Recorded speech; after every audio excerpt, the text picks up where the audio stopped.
So this is the recording to perform the logarithmic distribution analysis.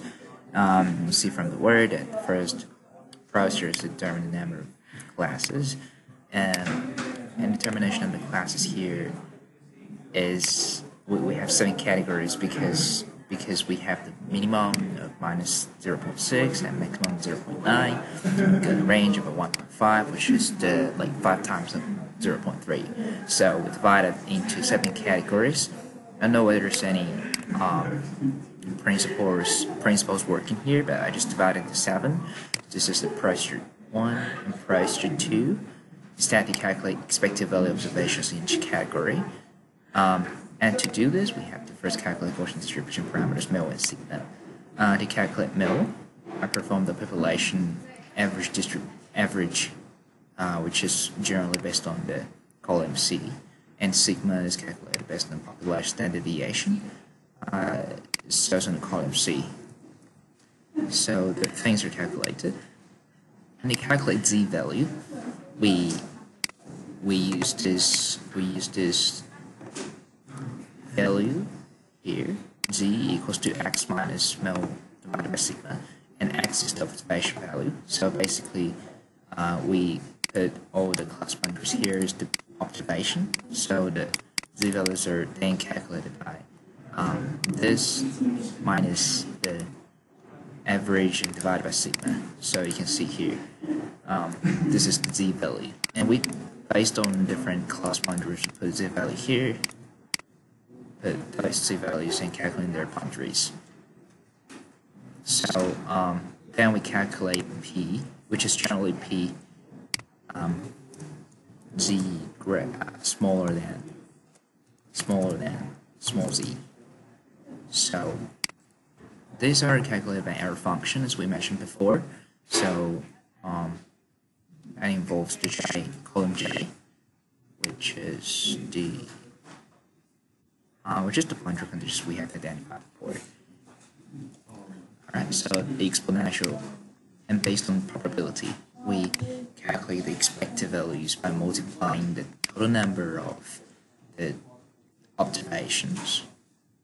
And actually, we have observed the number of points in each category by just simply counting them. So here you can see that I apply a countive function, so not in generally returns the values of how much data points are in this category, and based on that we calculate the chi-square distribution. That's generally this formula. The formula is in the book, so generally this is calculated by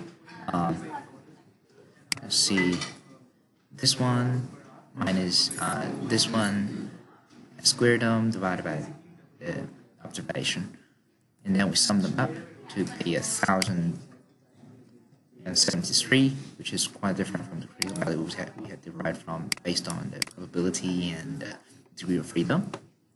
So this is Gaussian distribution, so that's why we have the number of parameters calculated of 2, i.e. the μ and sigma.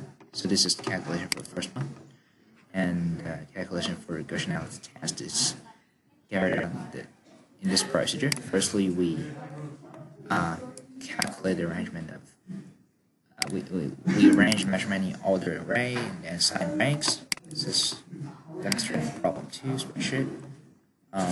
So we assign rank from 1 to 7,620.